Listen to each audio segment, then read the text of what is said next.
नमस्कार. मी मोरेश्वर. हाय महाराष्ट्रमध्ये आपलं स्वागत आहे. बच्चू कडू बच्चू कडू आक्रमक झाले आहेत. हजारो शेतकऱ्यांना घेऊन ते नागपूरवर धडकले आहेत. नागपूरवर ट्रॅक्टर मोर्चा चालून आला आहे.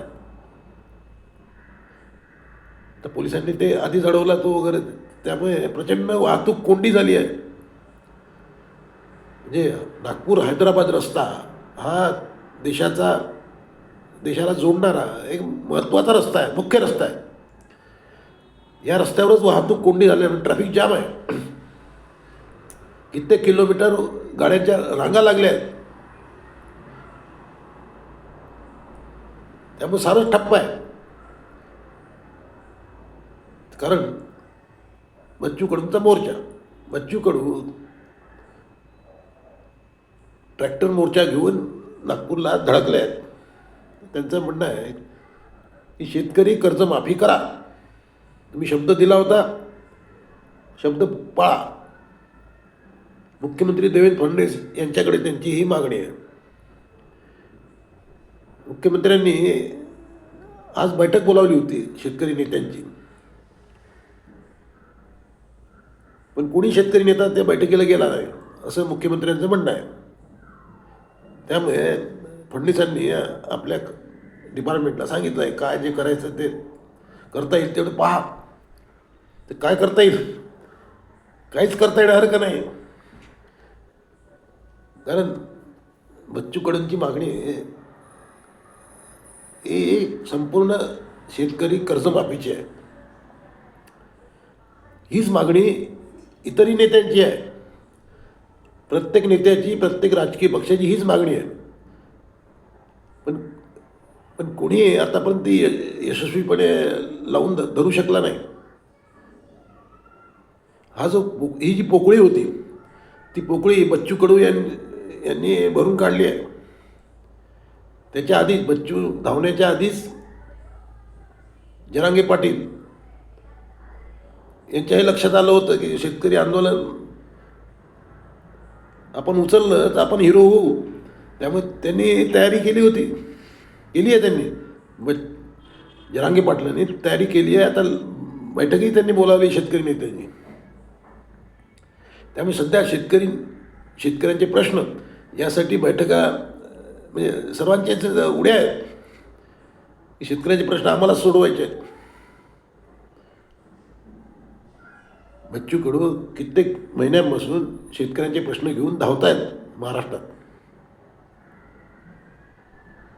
आणि आता त्यांनी नागपूरवर ट्रॅक्टर मोर्चा जाहीर केला होता. त्याच्यात तो मोर्चा आला आहे. मोर्चा आल्यामुळे रस्ते तेवढेच आहेत, त्यामुळे ट्रॅफिक जाम झाला आहे. वर्ध्याहून नागपूरकडे येणारे रस्ते जाम आहेत. कित्येक किलोमीटर रांगा लागल्या आहेत गाड्यांच्या. आणि सरकार बघ्याची भूमिका घेत आहे. त्यामुळे बच्चू कडूंनी जाहीर केलं आहे की आम्ही आता रामगिरीमध्ये घुसणार. रामगिरी म्हणजे मुख्यमंत्र्याचं शासकीय निवासस्थान नागपुरातलं. त्यामुळे ते रामगिरीची बंदोबस्त वाढवला आहे. आता रामगिरीत घुसून काय मिळणार आहे. परंतु शेवटी हे आंदोलन आहे. आंदोलनात सुकं जळते आणि ओलंही जळते. त्या हिशोबाने पण शेवटी बच्चू कडूंनी जो अल्टिमेटम दिला आहे त्यातून सोल्युशन काय, म्हणजे तोडगा काय निघणार.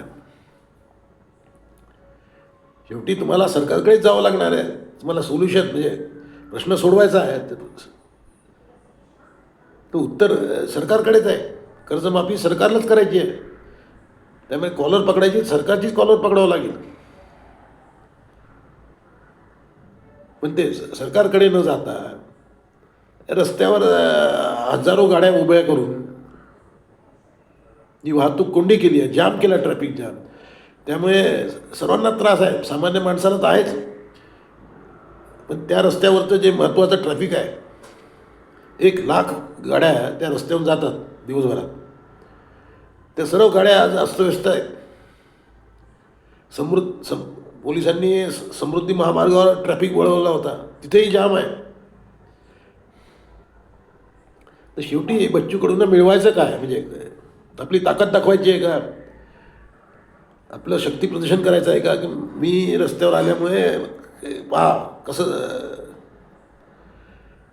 कसं ट्रॅफिक जाम झालं, कसे लोकांचे हाल झाले, तासन तास लोक ट्रॅफिक जाममध्ये अडकले आहेत. हे शेवटी हे पुढारी शेवटी कशासाठी करतात हे लोक? आणि शेवटी हे उघड सत्य आहे की शेवटी हे यांना फडणवीसांकडेच जावं लागणार. किती आता उड्या मारत असले तरी शेवटी फडणवीसांकडेच जावं लागणार. फडणवीस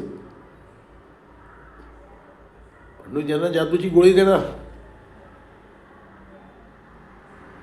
त्यामुळे प्रश्न हा आहे की आपले पुढारी शेतकरी नेते आहेत, शेतकऱ्यांचे प्रश्न सुटले पाहिजेत, कर्जमाफी झाली पाहिजे, हे सर्व मान्य आहे. पण आज सरकारची परिस्थिती तशी आहे का? सरकारच्या तिजोरीत पैसे आहेत का? याचा काही विचार न करता कुठलाही मागणी घ्यायची आणि रस्त्यावर यायचं. ठीक आहे, या हिशोबाने तुमचं शेतकरी नेता म्हणून बच्चू कडूंचं नेतृत्व प्रस्थापित होईल. म्हणजे उद्या सरकारला शेतकऱ्यांच्या प्रश्नावर बैठक बोलवायची झाली तर बच्चू कडूला बोलवावं लागेल, कारण शेतकरी नेते. बच्चू कडू गेली 2-3 टर्म म्हणजे 4 टर्म मला वाटते अमरावतीहून निवडून येत आहेत अचलपूर काय. पण याआधी त्यांची शेतकरी नेता म्हणून ओळख नव्हती. आतापर्यंत त्यांनी दिव्यांगांचे प्रश्नच उचलले, दिव्यांगांचे प्रश्न धसायला लावले. मग आता अचानक त्यांनी शेतकरी नेता म्हणून स्वतःला मैदानात आणलं आहे. सरकार त्यांना मैदानात शेतकरी नेता बनवू देते का हे आता पाहायचं आपण. काय वाटते तुम्हाला? कॉमेंट करा. कारण शेवटी सरकार आश्वासन देऊ शकते जे बच्चू कडूंना की मुंबईला या, आपण टेबलावर बसू, चर्चा करू. मग त्यासाठी एवढा रस्ता रोको आणि ट्रॅफिक जाम आणि दुनियामध्ये भानगड, ट्रॅक्टर मोर्चे, पूर्ण महाराष्ट्रातून ट्रॅक्टर आलेत, ट्रॅक्टर घेऊन लोक आलेत. आता शेवटी कार्यकर्ते म्हणजे कार्यकर्ते, त्यांना सांगितलं नेत्याने की यावंच लागते त्यांना, कारण शेवटी पक्षात राहायचं आहे तर बापा म्हणजे बॉसचं ऐकावंच लागतं. आले आहेत कार्यकर्ते गाड्या घोड्या घेऊन. पण शेवटी त्यांना काय मिळणार आहे? तुम्ही काय देणार आहात त्यांना? तुम्ही देऊ शकत नाही की. पण हे कोण सांगणार? आज बच्चू कडू त्यांना सारे काही देतो म्हणतायत. कर्जमाफी देतो, दिव्यांगांना मानधन देतो, भलान देतो, ठिकाणा देतो. त्यामुळे आले धावत ते बिचारे. पण शेवटी खरंच काही मिळणार आहे का? कॉमेंट करा. नमस्कार.